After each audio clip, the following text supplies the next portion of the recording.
The faces you see here may suggest a political summit, but it's a book launch, My Dialogue with Nigeria, by a former Chief of Defense Staff, Lt.Gen. Akinrinade.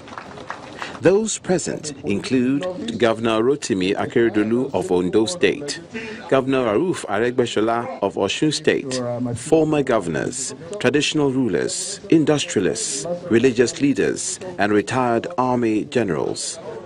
The unveiling is the highlight of the occasion. We are unveiling this book to the glory of God and to the glory of humanity. The chairman of the event, Chief Obafemi Olopade, sees the opportunity to extol the virtues of his friend. You can see from the attendance here today that there are lots and lots and lots of Nigerians who have come from all over the country. Igbo, Yoruba, Hausa, Rivers, name it, they're all here. And it's a rarity. And the founder of Elizade explains why his example should be emulated.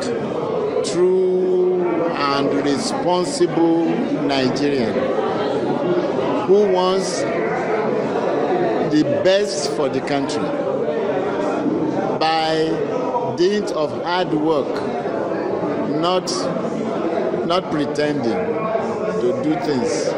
Lt.Gen. Akinrinade speaks on matters that are of concern to him. What we want to see is a major effort to do our structures, which will allow us to develop economically. All the money they are putting out now, giving to farmers, giving to this and that, without adequate power, cheap enough for people to use, that is a waste of time. 3/4 of what we produce are going to go to waste. Most of our factories are closing down, and they are not reopening. There's no question of reopening. A lot of them, people who closed their factories, have left the country, gone somewhere else. My Dialogue with Nigeria will now be on bookshelves across the country to add to the nation's rich literary heritage. Olumide Macaulay, Channels Television News. Meanwhile, the general also took time out to talk about restructuring Nigeria. They show federal character and, of course, Nigerian lawmakers whom he referred to as dishonorable.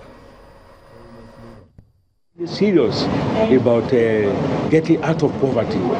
Instead, what do? We try to federalize poverty. You set up an education system, and you say that some people can get into certain spheres if they score 200, another one is 150. Which community does that and survives? These are they are facts of life. You cannot be leveling down simply because the man at your back is not ready to do the hard lifting and the running. What we should do is to raise the bar all the time. That's what everybody does. The whole world is going to the frontiers of science and technology. And what is Nigeria doing? We are busy quarreling, importing and spending money as if it's out of fashion.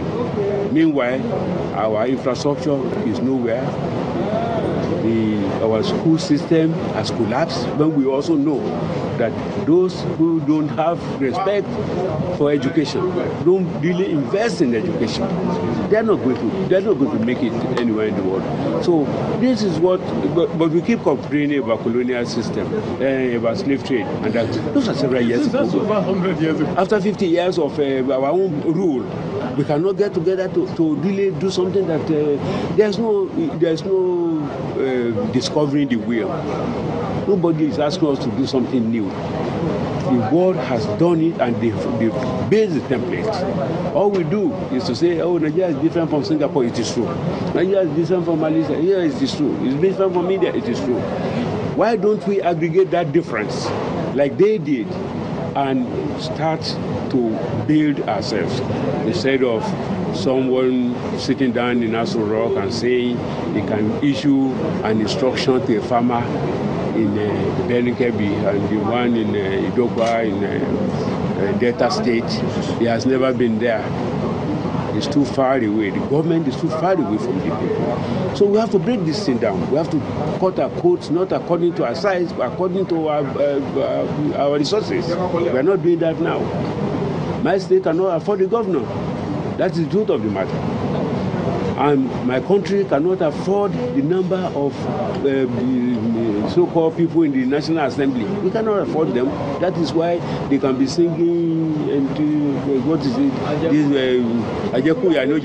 In our own senator, a man representing us at this part of the century where the world is, and all these clowns are there, and we are saying that we should not talk about them. We should call them honorable. They're the most dishonorable people I know in the world.